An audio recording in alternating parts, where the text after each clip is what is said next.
Hey, school counselor. Welcome back to the School for School Counselors podcast. I'm glad to be back with you. We took a little week hiatus. It was a perfect storm of travel, illness, and technology snafus that just kind of combined to make me say, hey, you know what? You just got to wait and do it next week. Have you ever had those weeks? Nothing quite goes the way you had planned. Everything is just kind of off and bouncing around crazily, and you just need a second to catch your breath and get recentered. And so that's what we did this past week. It's funny because the topic of the podcast all along was about self-care. And, normally when we hear folks tell us about self-care, in school counseling in particular, we have one of two reactions. Either our eyes get big and we get super excited to talk about all the things we know we can do to help ourselves through the day and really take great care of ourselves, or our eyes narrow. We immediately become suspicious, maybe a little persnickety, because we've heard these conversations before. When folks just turn up and say, you need to be taking good care of yourself and you need to make sure you schedule some me time, and all of this baloney, we know that doesn't always work. And it's funny because in our line of work, you would think that we would have a better relationship with those self-care conversations, but by and large, we don't. I think there are some reasons for that. I'm going to get into those as we visit today. But what I really want to talk about primarily is why we love the idea of self-care, why we hate the idea of self-care, and actually what really works. We are told time and time again, over and over, that we need to practice good self-care in an industry that is notorious for dysfunctional work environments, for tyrannical administrators, and for repeated and repetitive boundary violations. But then we get preached to.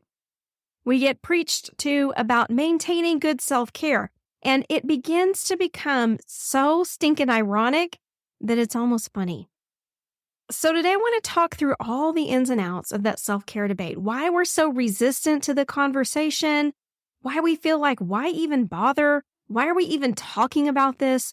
And then what really, truly works in the realm of self-care for school counselors. Normally, I'd stop here and read a new review for the podcast, but guys, we've run plumb out. I can't believe it. So I'm looking for some new reviews for the podcast. If you've been a listener and you've enjoyed what we've been putting out in the world, please do us a solid. Go to Apple Podcasts, give us a review, give us your thoughts and your feedback on the podcast. We would be so, so grateful for it, especially since we just hit a huge milestone. 100,000 downloads of the School for School Counselors podcast. I cannot believe it. It is surreal to think that we have reached that many ears over just a couple of short years. And as we're looking at our stats, guys, we're finding out we are officially the #1 school counseling podcast on the planet. And that's all thanks to you. And one of the things that you've been doing to really drive all of this growth and excitement is leaving those reviews. So thanks in advance. It really does mean the world to us. All right, so back to the self-care conversation. I think there are some problems with this conversation as we usually have it. One thing is that we get these one-size-fits-all suggestions, right? We get some things we should do. We get told to do things like take a walk in nature or schedule some me time, go get a pedicure, those kinds of things. And a lot of time, those lists contain indulgences. It's pampering. It's things that cost money or things that involve more time than maybe you have available. And I don't know about you, but sometimes as we have these conversations, I begin to feel like these self-care initiatives are actually just becoming more things to do on my to-do list. And it actually ends up stressing me out even more. Have you been there? Do you know what I'm talking about? I don't want to have to add another thing to my day. I don't want anything else to have to try to remember to do. Goodness knows, I have enough to remember moment to moment. I don't need any extra piling on top of that, just sort of looming over me like a cloud over my head everywhere I go. And a lot of times, these conversations also make me a little angry, if I'm being honest, because it feels so dismissive. It feels dismissive of the realities of our work, of just the general experience of being a working person in the world. And no offense to the guys, but being a working woman in the world gives some significant and specific challenges for us. I also don't like the idea that once you engage in good self-care, everything is just magically wonderful. It's a bill of goods for sure. Self-care is not going to erase all of the hard things about life. It's not going to magically make everything more tolerable.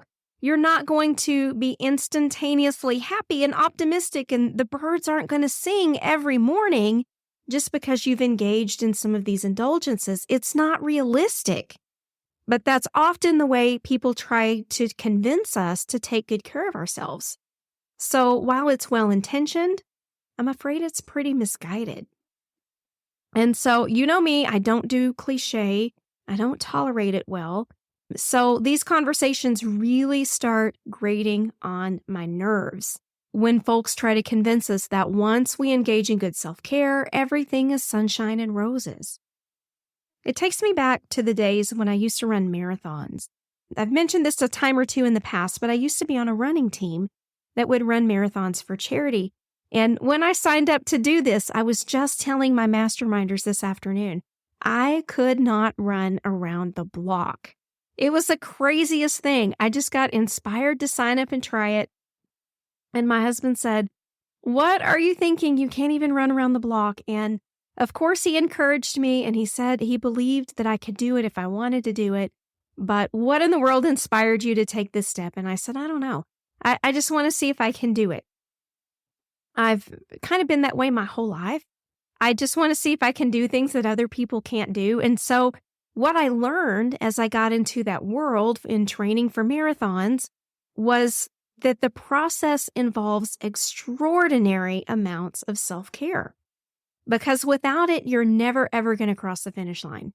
Your whole world becomes a series of self-care planning and implementation so that you're eating the right way, you're sleeping enough, you're wearing the right clothing, you're getting enough of different other kinds of exercise to supplement your running training, you're on the right training schedules. All of these things start to go together to create a successful marathon day. And y'all, when you're set to run 26.2 miles, you need all the help you can get. So I got really good at planning self-care and really implementing it to take good care of myself. But with all that being said, and with all the great measures I implemented, I also never expected it to make me a sub 4-hour marathoner. So in the marathon world, a sub 4-hour marathon is like the holy grail. That's like the most magical of the magical races that you could run. I'm going to be honest with you guys. I was one of the slowest marathon runners you'd ever hope to see in your life. At one race, true story, they actually started taking the finish line down before we got to the end of the race. And my husband was showing up to cheer us across the line. And he had to make them put the finish line back up for us. We were not fast runners, but I enjoyed the races immensely. We had some great team stuff going on in the backs of those races, and they were experiences I will never forget. But I wasn't an elite athlete. I wasn't built to be that way, and no matter how much self-care I implemented, no matter how well I ate, no matter how hard I trained, I don't know that I ever would have gotten to a level like that. But that's so often the kind of idea we're given about our own self-care measures. That if we just do the right things, if we do them enough, if we do them consistently, we're going to metamorphosize into this brand new being that has everything going their way. And in our heart of hearts, we know that's not the way life works. And so I think that's why we kind of get persnickety about the conversation before it ever really gets started because we have these little grains of cynicism already built in. Maybe we're thinking of the times that we tried to take better care of ourselves, but we felt like we didn't have the resources or the time or the support to do it. And we just ended up walking away. We just kind of threw our hands in the air, said to hell with it, and I'll just keep pushing on like I've always been doing. Have you been there? Do you know what I'm talking about as I'm talking through this? I think it's pretty pervasive, not only in the school counseling world, but in the education world, and even kind of in our culture at large. There are a lot of these misconceptions. There are a lot of platitudes that get thrown at us about the idea of self-care. And as we come into November and December, I think this is one of the longest, most difficult stretches of the school year. The new has worn off. Students are settling in. We're starting to see their true colors. Administrators and coworkers are really starting to show their stressors and their triggers. And often this time of year, our work gets very intense. We have a long stretch of school ahead of us until the end of the semester. We have the holidays to look forward to, but for the most part, there's extra stuff that goes along with those. And so it's really hard to keep sight of getting to the end of the semester. And I don't know, hopefully you're not with me on this, but I think most school counselors are. November and December feel really heavy. Maybe the change in the seasons has something to do with that too. The time change, it's getting darker earlier, it's getting colder. And so we always try to talk about self-care in our School for School Counselors world in a little bit different way than everybody else. No surprise there, right? If you've been in our world for any amount of time, we typically don't hold these conversations like everyone else, and self-care is going to be no exception. As a matter of fact, we have an event kicking off right now that you can take part in on your own time and in your own way. So keep listening because I'm going to give you all the details about how to get involved in that. It's completely free of charge. You're going to want to be a part of this, but in this event, we're going to be breaking down self-care. And one of the things we talk about is the idea of micro self-care versus macro self-care. So let me kind of just give you the quick outline of what each of those entails. And as you hear it, you'll go, oh, yeah, I think I did know that, but think critically, like how often have you truly heard a conversation about this and all these self-care pitches that you've heard everywhere else? Micro self-care is the type of self-care that you probably usually hear about. These are your smaller daily activities that can be easily integrated into your day. Things like mindfulness, things like taking a break, holding good boundaries, which I think a lot of people misinterpret. And we're going to have a podcast episode coming up about that one very soon. Other ideas, staying hydrated, getting enough sleep, engaging in hobbies that you enjoy, leaving work at work, those kinds of things are micro self-care activities. And those are the ones that we're typically presented with when we're having self-care conversations. But there's a flip side to self-care, and that's macro self-care. Macro self-care involves larger, more comprehensive practices that address your overall feeling of well-being. They're typically things that require more time, more resources, and probably more planning because they're aimed at the bigger picture. Macro self-care is your 10,000-foot view of self-care. Things like managing your stress effectively, attending to your overall health or your overall well-being, taking vacations, making sure that you're planning to eat well, making sure you're exercising, making sure you're going to therapy from time to time. Those are examples of macro self-care.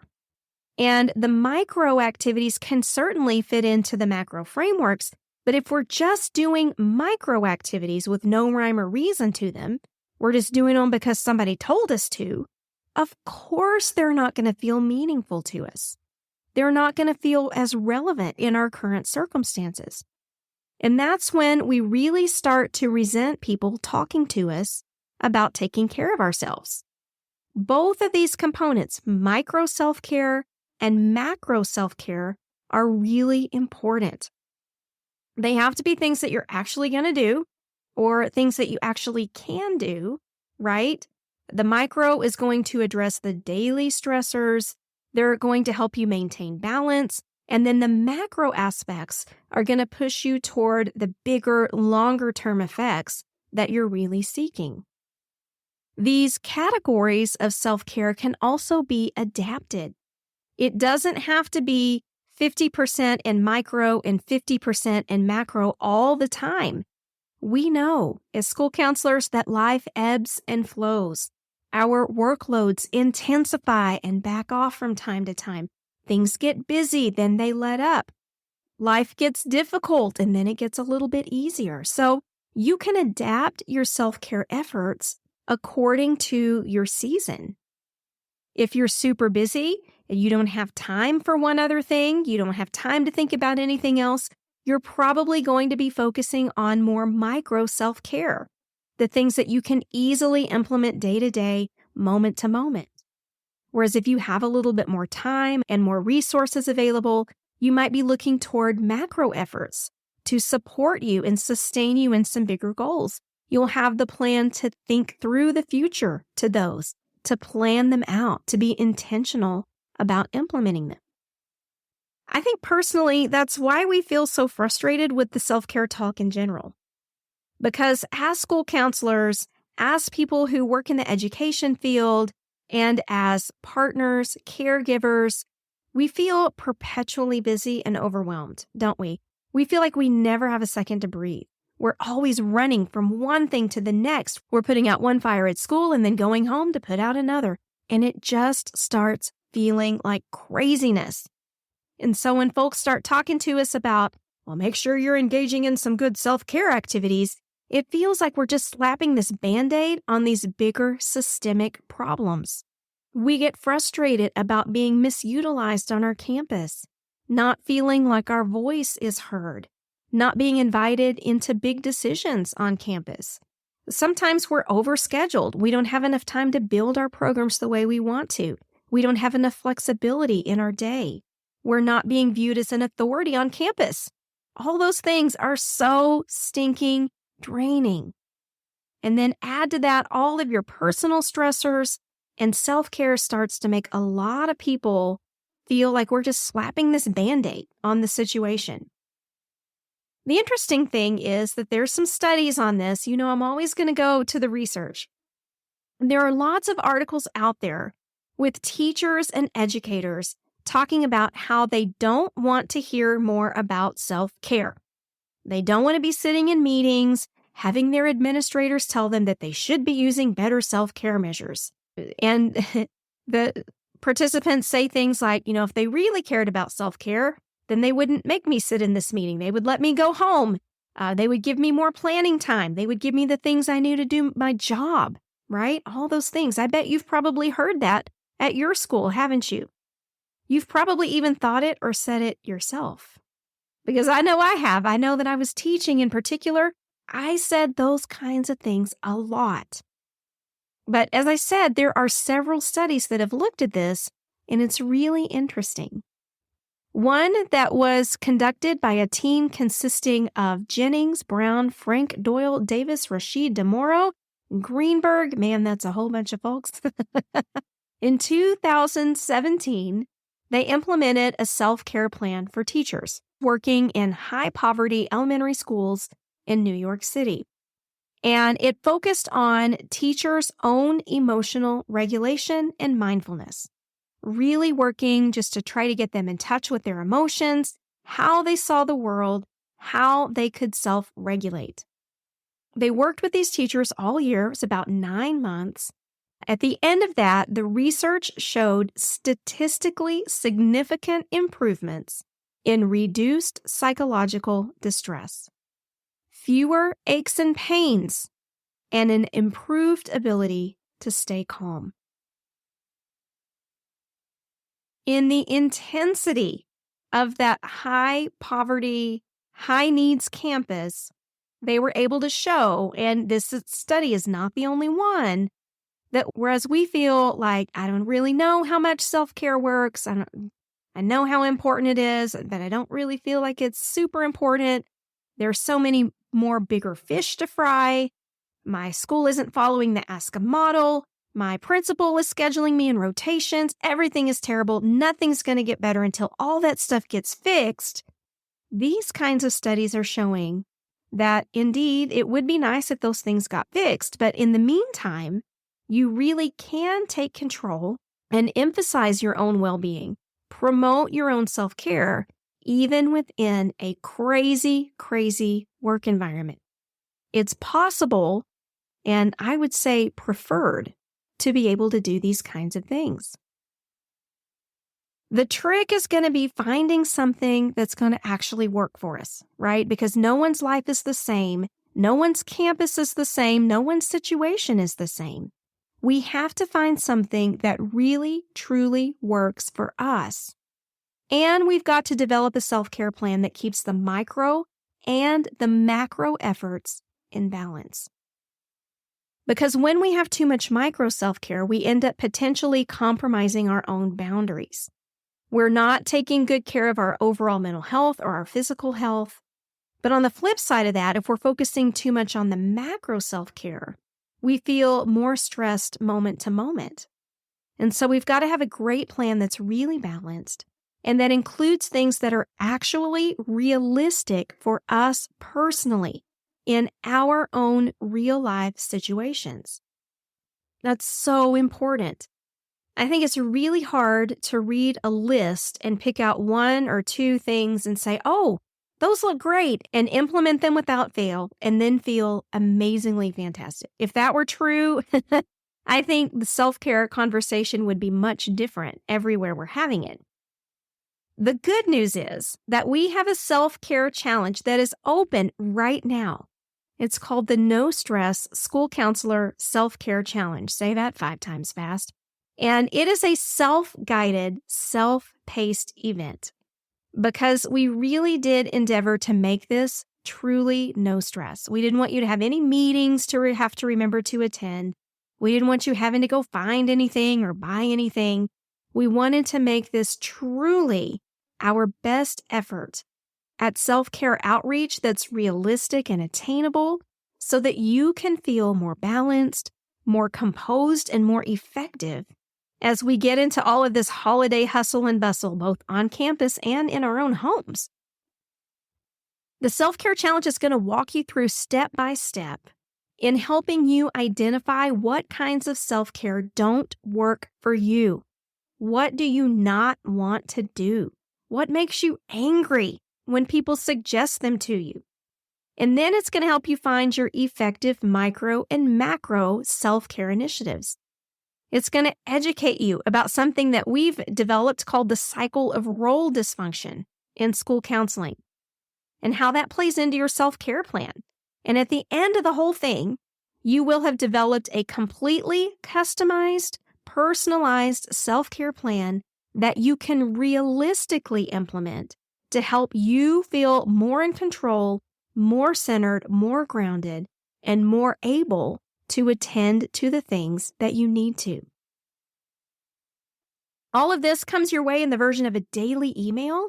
And inside those emails, you have the opportunity to click on some links to get some videos and printables that go along with it, but you don't have to. The email can guide you where you need to go on its own because, again, we designed this to be as low stress as humanly possible. Y'all, we just want to support and empower you this time of year. I know it's hard. I'm a full-time school counselor just like you, and I get it. November and December are tough. And these things that you see in the self-care challenge are the things that not only I do for myself this time of year, but these are evidence-based practices. These have the full weight of research behind them. And so, it's not just some fluff I came up with while I was sitting in the Dunkin' Donuts line one day. This is truly going to be helpful to you in your quest to be the healthiest and most effective school counselor that you can possibly be. If you want more information on the self-care challenge, or you want to get signed up, because again, it's no cost, y'all, absolutely nothing to get into this, head on over to our website, schoolforschoolcounselors.com/self-care. All one word, no hyphens, anything like that. Once you get there, it'll take you less than 10 seconds to get the self-care party started. And then I'll be excited to hear from you later on about maybe some of the self-care discoveries you make about yourself. Maybe some of the things you've been chasing that now you realize aren't even effective for you. Or maybe some things that you've always tried because people told you should do it, but now you realize that you hate that stuff and you don't want to do it anymore.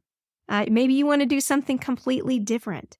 This challenge is going to guide you to discover what all of those things are. And then you can come and inspire us in the School for School Counselors Facebook group so that everybody can hopefully get revitalized and get really excited to re-engage in self-care. So I think this is going to be a really, really cool community activity for all of us to take part in, as well as a really awesome personal development journey. I can't wait to see what you come up with.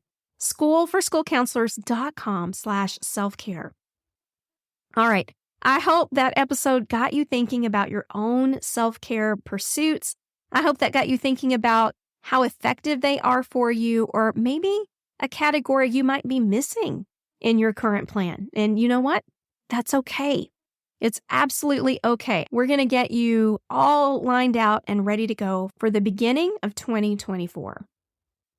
All right, I'm going to go engage in some self-care of my own right now, but I will be back here again soon with another episode of the School for School Counselors podcast.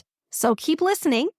And until we talk again, go sign up for the self-care challenge, and I hope you have the best week. Take care.